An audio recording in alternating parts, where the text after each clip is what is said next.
오늘 우리에게 주시는 하나님의 말씀은 시편 80편 1절에서 19절까지의 말씀입니다. 시편 80편 1절에서 19절까지 우리 한 목소리로 봉독하시겠습니다. 함께 봉독하십니다. 시작. 요셉을 양떼같이 인도하시는 이스라엘의 목자여 귀를 기울이소서. 그룹 사이에 좌정하신 이여 빛을 비추소서. 에브라임과 베냐민과 므낫세 앞에서 주의 능력을 나타내사 우리를 구원하러 오소서. 하나님이여 우리를 돌이키시고 주의 얼굴빛을 비추사 우리가 구원을 얻게 하소서. 만군의 하나님 여호와여 주의 백성의 기도에 대하여 어느 때까지 노하시리이까? 주께서 그들에게 눈물의 양식을 먹이시며 많은 눈물을 마시게 하셨나이다. 우리를 우리 이웃에게 다툼거리가 되게 하시니 우리 원수들이 서로 비웃나이다. 만군의 하나님이여 우리를 회복하여 주시고 주의 얼굴의 광채를 비추사 우리가 구원을 얻게 하소서. 주께서 한 포도나무를 애굽에서 가져다가 민족들을 쫓아내시고 그것을 심으셨나이다. 주께서 그 앞서 가꾸셨으므로 그 뿌리가 깊이 박혀서 땅에 가득하며 그 그늘이 산들을 가리고 그 가지는 하나님의 백향목 같으며 그 가지가 바다까지 뻗고 넝쿨이 강까지 미쳤거늘 주께서 어찌하여 그 담을 허시사 길을 지나가는 모든 이들이 그것을 따게 하셨나이까? 숲속의 멧돼지들이 상해하며 들짐승들이 먹나이다. 만군의 하나님이여 구하옵나니 돌아오소서. 하늘에서 굽어보시고 이 포도나무를 돌보소서. 주의 오른손으로 심으신 줄기요 주를 위하여 힘있게 하신 가지니이다. 그것이 불타고 배임을 당하며 주의 면책으로 말미암아 멸망하오니 주의 오른쪽에 있는 자 곧 주를 위하여 힘있게 하신 인자에게 주의 손을 얹으소서. 그리하시면 우리가 주에게서 물러가지 아니하오리니 우리를 소생하게 하소서. 우리가 주의 이름을 부르리이다. 만군의 하나님 여호와여 우리를 돌이켜 주시고 주의 얼굴의 광채를 우리에게 비추소서. 우리가 구원을 얻으리이다. 아멘. 할렐루야. 여러분은 어떤 복을 받기 원하십니까? 우리가 받을 가장 큰 복은 하나님과 얼굴을 마주 보며 친밀히 교제하는 삶을 사는 것입니다. 하나님과 그렇게 친밀하다면 아쉬울 것이 무엇이고 두려울 것이 무엇이겠습니까? 오늘 본문 시편 80편은 북이스라엘이 아수르에 멸망하였을 때 하나님께 올려드린 눈물의 기도입니다. 그가 얼마나 울었는지 5절에서 이런 고백을 합니다. 주께서 그들에게 눈물의 양식을 먹이시며 많은 눈물을 마시게 하셨나이다. 근데 시편 기자가 구하는 것은요, 3절과 7절과 19절에서 반복하여 드린 주님의 빛나는 얼굴을 비추어 달라는 것이었습니다. 주님의 빛나는 얼굴을 비추어 달라.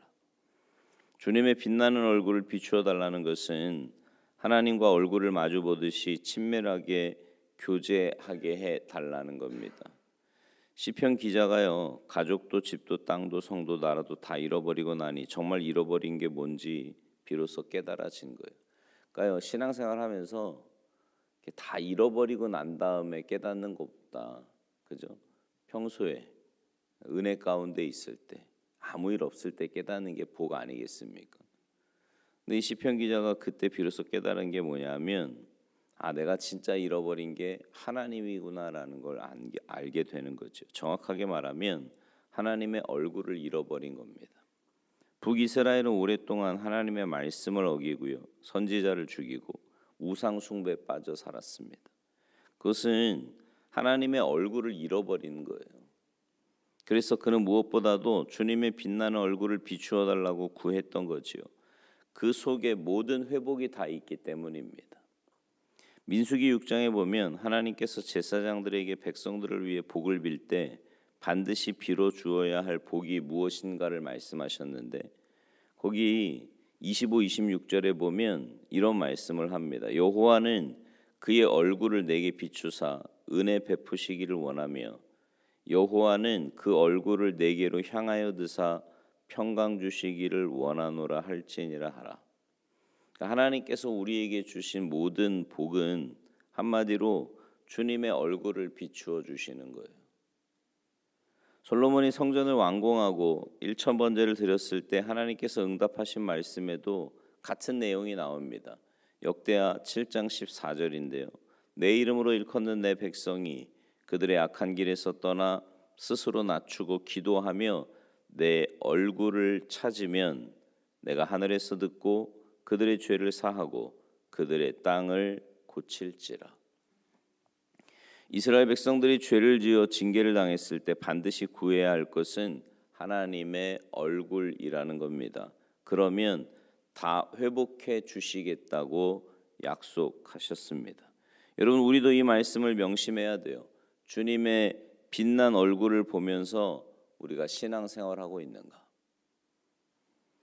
우리가 만약 뭘 잃었다면 무엇을 회복해야 할지 분명히 알아야 합니다. 잃어버린 건강을 회복하는 것도 아니고요, 재정의 회복도 아니고 사업의 회복도 가정의 회복도 아닙니다. 우리가 가장 먼저 회복해야 하는 것은 주님의 빛난 얼굴입니다. 주님과의 관계가 얼굴을 마주대하듯이 이렇게 친밀해지는 거예요. 그러니까 여러분 새벽에 나와서 여러분이 이렇게 매일 기도를 하시는데 여러분이 해야 할 기도 가운데 가장 중요한 기도는 뭐냐면 하나님과의 관계를 점검하는 기도예요. 매일매일 주님 앞에 나와서 내가 과연 하나님과 얼마나 가까운지, 내가 하나님의 뜻을 얼마나 마음속에 품고 살고 있는지, 내가 얼마나 주님의 뜻에 민감하게 반응하는지. 이게요, 기도하지 않으면 그냥 뭐 이 정도면 됐지 이런 마음으로 삽니다. 그러나 정말 깊은 기도 가운데 주님과의 인격적인 만남이 있으면 그러면 그것을 우리가 깨달을 수 있는 거죠. 시편 기자가요, 하나님의 빛난 얼굴을 나타내달라고 기도하면서 계속해서 하나님께 돌아와 달라고 기도합니다. 2절에 보면 우리를 구원하러 오소서, 14절 만군의 하나님이여 구하옵나니 돌아오소서. 그러니까 이제 시편 기자가 생각한 게 뭐냐면 이스라엘이 멸망할 때 하나님께서 떠났다라고 생각을 한 거죠. 아니에요. 하나님은 떠난 적이 없으십니다. 하나님께서는 이스라엘이 멸망할 때 여전히 그들과 함께 하셨고 단지 하나님의 얼굴을 가리웠을 뿐이죠. 그래서 하나님이 함께 계신 것을 깨닫지 못하게 되었을 뿐입니다. 우리도 그러지 않습니까? 많은 사람들이 고통 가운데 있으면 하나님이 어디 다른 곳에 가 계셨다가 우리가 큰 소리로 찬양하거나 오래 기도하면 가끔씩 나타나시는 줄로 생각합니다. 그렇지 않아요. 하나님은 언제나 우리와 함께 하십니다. 우리는 하나님의 임재가 강하게 느껴질 때 하나님이 임하셨다, 임재하셨다 이런 말을 하는데 사실은 그건 정확한 표현이 아닙니다. 하나님은 늘 우리와 함께 하십니다. 늘 함께 하시던 하나님을 바라보는 눈이 내가 뜨이는 것뿐이니까 하나님은 늘 계시는데 내가 이게 기도도 안 해, 영적으로 민감하지도 않아, 이러니까 깨닫지 못하는 것뿐이죠. 야곱이 형 에서로부터 도망하다가 들판에서 잠을 자는데 꿈속에서 하나님을 만납니다. 깜짝 놀라서 깨요. 야곱이 놀랬던 것은 뭐냐면 전혀 예상하지 못했던 그 들판에서 하나님을 만났다는 것이 놀라웠던 거죠. 그러니까 여러분 이렇게 생각하면 맞아요. 여러분 만약에 시장을 이렇게 가는데 시장에 가다 주님을 만났어요. 얼마나 깜짝 놀라겠습니까? 그죠? 하나님은 예배당에서 예배드릴 때나 기도할 때 만난다고 생각을 했는데 시장 가다가 길에서 만나는 것이 놀랍지 않았겠습니까? 뭐 그런 거지요. 근데 여러분 그거 아십니까? 시편 80편을 쓴 기자가 그토록 갈망했던 기도가 오늘 주님이 오시고 난 이후에 모든 그리스도인에게 다 이루어진 거예요. 우리가 예수님을 믿을 때 우리가 사는 어디서나 하나님을 만나는 은혜를 받게 된 겁니다. 근데 많은 그리스도인들이 정말 언제 어디서나 주님의 얼굴을 바라볼 수 있음을 믿지 못하는 거예요. 우리는 주님의 얼굴을 보는 정도가 아닙니다. 아예 주님이 우리 안에 와 계십니다. 우리는 주님과 한 몸이 되어 살게 된 거죠. 빌립보서 2장 13절 너희 안에 행하시는 이는 하나님이시니, 골로새서 1장 27절 너희 안에 계신 그리스도시니 곧 영광의 소망이니라. 고린도후서 13장 5절 예수 그리스도께서 너희 안에 계신 줄을 너희가 스스로 알지 못하느냐. 그러니까 성경은 계속 반복해요. 너희 안에 계신다, 너희 안에 계신다. 여러분 이보다 놀라운 일이 또 어디 있겠습니까? 근데 안타까운 것은 많은 사람들이 이 놀라운 믿음을 그냥 머리로만 교리적으로만 알고 있다는 겁니다. 우리가 하나님을 인격적으로 만나지 못하는 이유가 있어요. 우리가 가진 게 너무 많아요.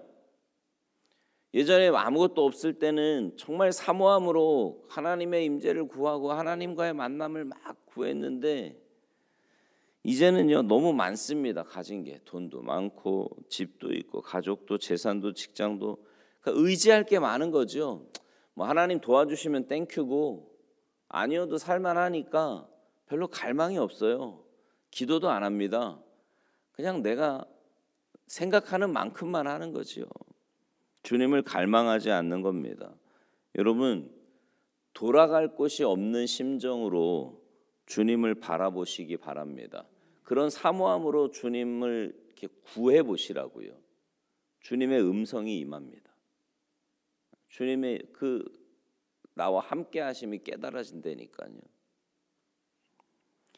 다윗이 사울 왕으로 인해서 모든 걸 잃고 다 빼앗겼잖아요. 뭐 아내도 빼앗기고 집도 뭐 가족도 성전에 숨을 수도 없어서 광야 굴속으로 도망갔을 때입니다. 동굴에 들어간 다윗이 무릎을 꿇고 얼굴을 바닥에 대고 기도를 합니다.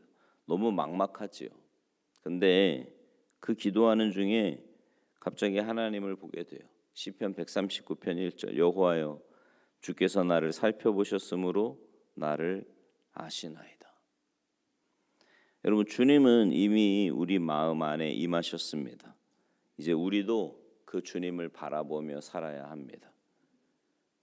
어떤 절망 중에 있다고 하더라도 주님을 바라보는 자는 모든 것을 회복하는 사람이에요. 회복이 돼요. 그런 은혜가 믿음의 눈을 들어서 주님을 바라보는 여러분 모두에게 풍성하게 임하시기를 주님의 이름으로 축원합니다. 기도하시겠습니다.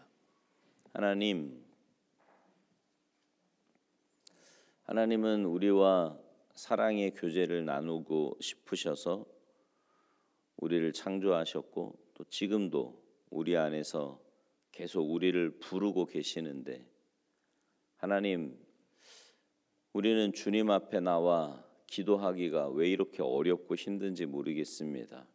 주님과 만나는 시간이 세상에서 다른 것 할 때는 1시간도 좋고 2시간도 좋은데 주님과 독대하며 또 주님과 깊은 사랑의 교제를 나누기에는 1시간은 고사하고 10분도 제대로 하지 못하는 우리의 모습을 보게 됩니다. 하나님, 우리의 형편이 어려워지고 힘들어져서야 주님을 찾는 어리석음을 범하지 말게 하시고 평상시에 또 살만할 때 또 아무 일 없을 때 사모함으로 주님 바라보며 더 많이 기도하고 주님과 깊은 사랑의 교제를 나누게 하셔서 이 땅에서부터 주님과 행복한 동행하며 또 주님의 귀한 뜻을 깨닫고 믿음으로 순종하는 우리 모두의 삶이 되도록 주님 도와주시고 은혜 내리어 주시옵소서. 감사드리며 예수님의 이름으로 축복하며 기도하옵나이다. 아멘.